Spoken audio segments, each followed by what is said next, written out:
जी, नमस्कार साथियों, कैसे हो सभी? आई होप आप सभी अच्छे होंगे, स्वस्थ होंगे, शानदार होंगे। दोस्तों, आप सभी का हार्दिक स्वागत है आज की इस क्लास में। देखिए साथियों, इस क्लास में हम डिस्कस करेंगे आपकी एनईपी 2020 यानी आपकी जो राष्ट्रीय शिक्षा नीति 2020 है, उसको हम विस्तार पूर्वक जानेंगे कि इस राष्ट्रीय शिक्षा नीति 2020 में क्या-क्या अनुशंसाएँ की गई हैं, क्या-क्या बातें बताई गई हैं, क्या-क्या चीज़ें हमको समझनी है एग्ज़ाम पॉइंट ऑफ व्यू से। तो उस सभी को यहाँ पर विस्तृत व्याख्या के साथ यहाँ पर डिस्कस करेंगे। तो चलिए भाई शुरू करते हैं। देखिए, राष्ट्रीय शिक्षा नीति 2020 की भूमिका क्या है भाई?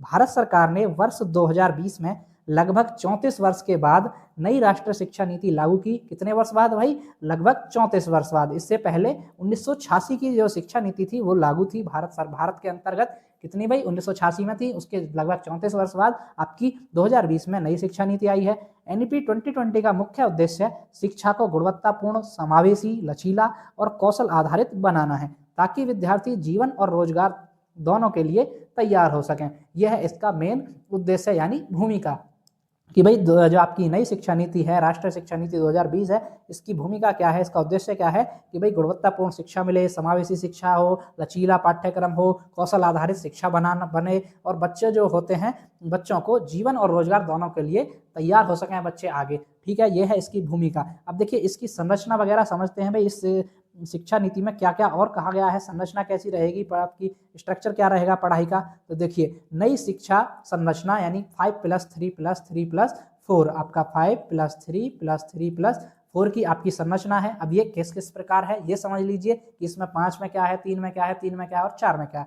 देखिए पुरानी प्रणाली क्या चल रही थी आपकी 10+2 यानी 10+2 प्रणाली को समाप्त कर नई संरचना लागू की गई है यहाँ पर।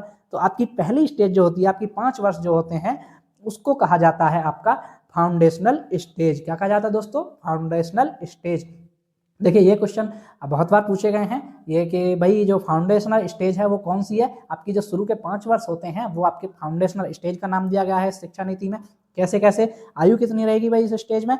3 साल से 8 साल का बच्चा रहेगा। आंगनवाड़ी प्लस कक्षा और 1 और 2। देखिए 3 साल मतलब 5 साल रहेगा यहाँ पर। तो 3 साल तो बच्चा आंगनवाड़ी में जाएगा और कक्षा पहली और वह दूसरी। ठीक है भाई, पहली दूसरी हो गई 5, 3 साल आंगनवाड़ी में रहेगा और पहली और दूसरी कक्षा में बच्चा कक्षा 2 तक आ जाएगा पहले 5 के अंतर्गत। 5+5 समझना है अभी, पहली 5 के अंतर्गत उसको कहा जाता है फाउंडेशनल स्टेज। ठीक है दोस्तों, इसमें क्या करेगा बच्चा? खेल, चित्र, गीत, कहानी आदि के माध्यम से उसको शिक्षा मिलेगी। ठीक है दोस्तों, उदाहरण से समझिए भाई। उदाहरण, बच्चे को अक्षर रटने के बजाय कहानी और खेल से भाषा सिखाई जाएगी। क्या करा जाएगा भाई इसमें कि बच्चा जो होता है उसको अक्षर रटाने के बजाय उसको रटाया नहीं जाएगा, कहानी और खेल के माध्यम से उसको भाषा सिखाई जाएगी। यह है आपकी फाउंडेशनल स्टेज, जिसको आप पहला 5+3+3+4 है, उसमें 5 साल जो है वो आपकी पहले 3 साल आपका बच्चा रहेगा आंगनवाड़ी में और आपका पहला 2 साल बचे पहली कक्षा और दूसरी कक्षा हो गए 5 साल। उसका भाई आयु वर्ष क्या रहेगी इसकी? 3 से 8 वर्ष है। और क्या है भाई इसमें? खेल खेल के माध्यम से आपको भाषा सिखाई जाएगी रटाने के बजाय। ठीक है दोस्तों, चलिए भाई आगे। अगला 3 क्या है भाई?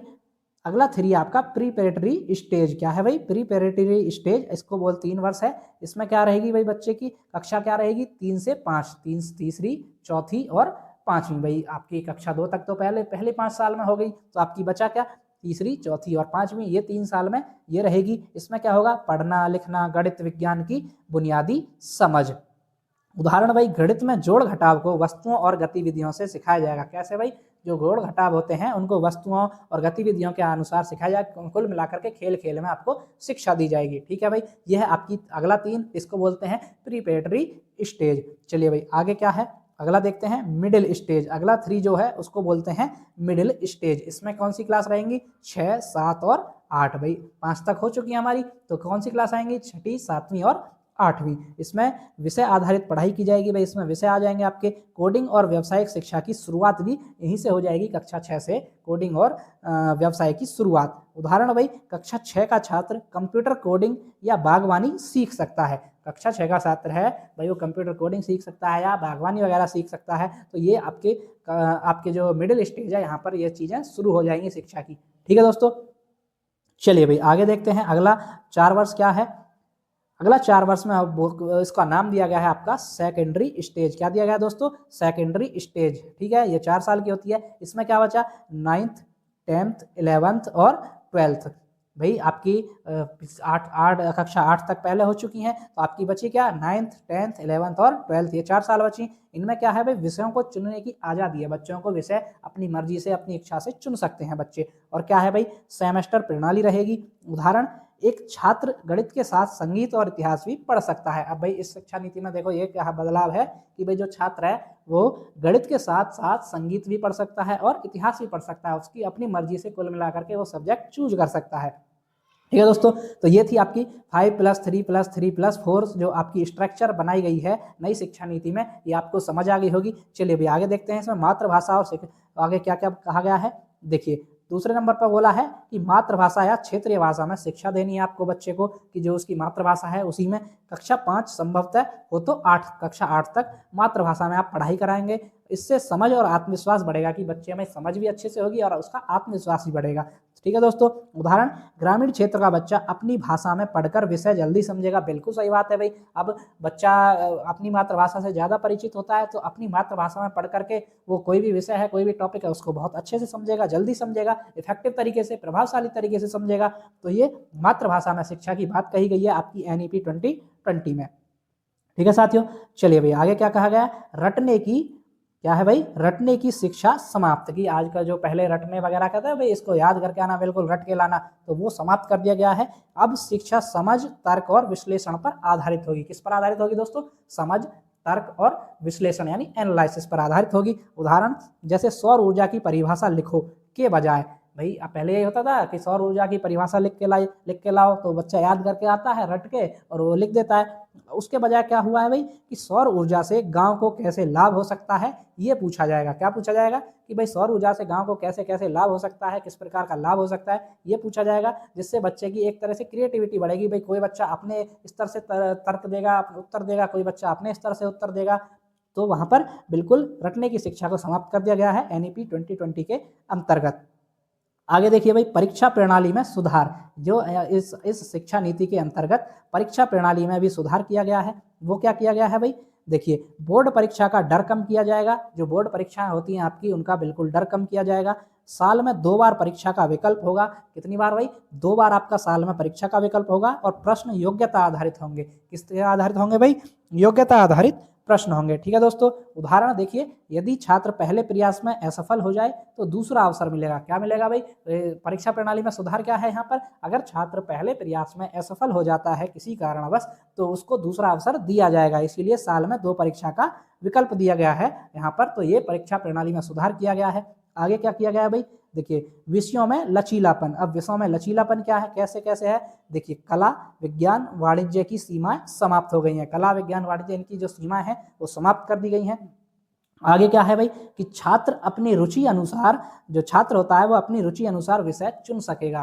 बिल्कुल सही बात है कि भाई छात्र को अगर जिस विषय में रुचि, मान लीजिए गणित में रुचि नहीं है तो वो गणित क्यों पढ़ेगा, वो आपका SST पढ़ेगा, आपका सामाजिक विज्ञान पढ़ेगा, या आपका हिस्ट्री पढ़ेगा, या कृषि विज्ञान पढ़ेगा, कुछ भी पढ़ेगा, उसकी अपनी मर्जी से पढ़ेगा वो। उदाहरण, विज्ञान का छात्र दर्शन शास्त्र या नृत्य भी पढ़ सकता है। देखिए आ गया ना वही उदाहरण, जैसे मैंने बताया कि भाई वो अपनी मर्जी से कोई भी सब्जेक्ट चुन सकता है। ठीक है साथियों, चलिए आगे क्या है भाई, उच्च शिक्षा में परिवर्तन। अब उच्च शिक्षा में क्या परिवर्तन किया गया है शिक्षा नीति में, उच्च शिक्षा क्या है कि भाई 3 या 4 वर्ष की स्नातक डिग्री। भाई स्नातक डिग्री क्या होगी, अब 4 वर्ष की, 3 वर्ष की या 4 वर्ष की आपकी स्नातक डिग्री होगी। और मल्टीपल एग्जिट सिस्टम होगा, कि मल्टीपल एग्जिट सिस्टम होगा कि जैसे उदाहरण, 1 वर्ष अगर आपने पूरा किया है किसी डिग्री का तो आपको प्रमाण पत्र मिलेगा। 2 वर्ष पूरे किए हैं तो आपको उसका डिप्लोमा बना कर दिया जाएगा कि डिप्लोमा है ये आपका। और 3 वर्ष आप पूरा कर लेते हैं तो आपको डिग्री दी जाएगी कि इसने ये जो ये सब्जेक्ट है, कोर्स है, पूरा किया है, इसको डिग्री प्रदान की जाती है इस बच्चे को, तो आपको डिग्री प्रदान की जाएगी। ठीक है, मल्टीपल एग्जिट सिस्टम यहाँ पर बना दिया गया है उच्च शिक्षा में NEP 2020 के अंतर्गत। ठीक है दोस्तों, चलिए भाई आगे देखते हैं व्यावसायिक शिक्षा के लिए क्या किया है। व्यवसायिक शिक्षा में क्या सुधार हुआ है भाई, व्यवसायिक शिक्षा में कक्षा 6 से आपको कौशल शिक्षा दी जाएगी। अभी देखो ऊपर देखा आपने पीछे कि भाई जो कक्षा 6 से उसका कौशल शिक्षा प्रारंभ हो जाएगी, बागवानी भी सीख सकता है बच्चा। ठीक है, इंटर्नशिप का भी प्रावधान रहेगा। उदाहरण जैसे छात्र प्लम्बिंग, सिलाई, मोबाइल रिपेयर आदि कुछ भी सीख सकता है वो अपनी इच्छा अनुसार, अपनी मर्जी अनुसार, अपने इंटरेस्ट अनुसार, अपनी रुचि अनुसार। ठीक है दोस्तों, चलिए भाई आगे और क्या है भाई, शिक्षक शिक्षा में सुधार, यानी जो आपके शिक्षक होते हैं उनकी शिक्षा में भी सुधार किया गया है। वो क्या किया गया है भाई कि 4 वर्षीय बीएड अनिवार्य है। कौन सी भाई? 4 वर्षीय आपकी बीएड को अनिवार्य कर दिया गया है यहाँ पर, ठीक है। जैसे बीएलएड होती है, बीए बीएड होती है, आपकी बीएससी बीएड होती है, इस बीपीएड होती है, आपकी 4 वर्षीय होती हैं, तो उनको अनिवार्य कर दिया गया है और नियमित आपको शिक्षकों को प्रशिक्षण दिया जाता रहेगा नियमित रूप से, ठीक है भाई। उदाहरण, शिक्षण स्मार्ट बोर्ड और डिजिटल सामग्री से पढ़ाएंगे। शिक्षा में यही सुधार है कि शिक्षकों की शिक्षा में शिक्षक स्मार्ट बोर्ड और डिजिटल जो सामग्री होती है उससे पढ़ाएंगे। आगे क्या है भाई? डिजिटल शिक्षा। डिजिटल शिक्षा में क्या किया गया है? देखिए भाई, डिजिटल शिक्षा ऑनलाइन शिक्षा को बढ़ावा देने के लिए दीक्षा ऐप या स्वयं जैसे प्लेटफॉर्म आप सरकार ने लॉन्च किए हैं। दीक्षा आपका स्वयं है। उदाहरण, छात्र मोबाइल या लैपटॉप से वीडियो लेक्चर देख सकेगा। जो छात्र है वो मोबाइल या लैपटॉप से आपके वीडियो लेक्चरों को देख सकेगा। यह आपका तकनीकी या डिजिटल शिक्षा में आपका एक सराहनीय कदम है आपकी एनईपी 2020 का, ठीक है दोस्तों। चलिए भाई आगे और देखते हैं आगे क्या है। देखिए आगे आता है इसका निष्कर्ष। भाई इस जो एनईपी 2020 है इसका निष्कर्ष क्या है, सार क्या है? देखिए एनईपी 2020 भारत की शिक्षा व्यवस्था को रोजगार उन्मुख बनाती है। कैसी भाई? रोजगार उन्मुख की बच्चे केवल पढ़ाई नहीं करें, रोजगार के लिए भी उन्हें प्रेरित हो और बच्चे रोजगार के लिए भी आगे बढ़ें कि जैसे उनकी पढ़ाई पूरी हो वो कुछ ना कुछ रोजगार में लग जाएं। कौशल आधारित, उनके पास कोई कौशल होना चाहिए, जैसे हस्त कौशल हो गए, ये सभी होने चाहिए। छात्र केंद्रित, कि भाई जो शिक्षा है वो केवल छात्र केंद्रित है, कि बच्चे को ध्यान में रख करके सभी व्यवस्थाओं को बनाना है आपको, ठीक है। और आधुनिक बनाती है। क्या बनाती है भाई? आधुनिक बनाती है। जो आजकल की नीड है, आज के टाइम की, आज के समय की, 21वीं सदी की जो नीड है, आवश्यकता है, उसको ये शिक्षा नीति पूरा करती है। तो यह शिक्षा नीति 21वीं सदी की आवश्यकताओं को ध्यान में रखकर बनाई गई है। जैसे मैंने अभी बताया वही है कि भाई जो आजकल 21वीं सदी चल रही है उसकी जो आवश्यकता है उसको ध्यान में रख करके ये शिक्षा नीति बनाई गई है। कौन सी भाई? एनईपी 2020, ठीक है दोस्तों।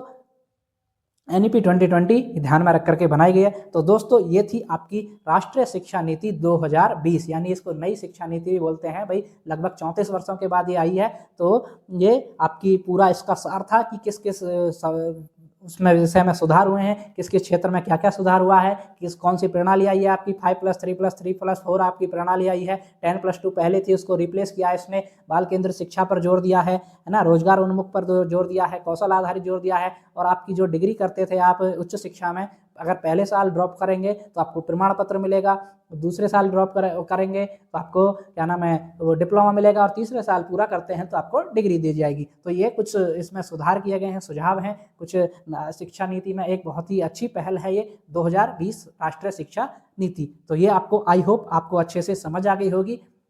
तो चलिए मिलते हैं भाई नेक्स्ट वीडियो में, तब तक के लिए धन्यवाद।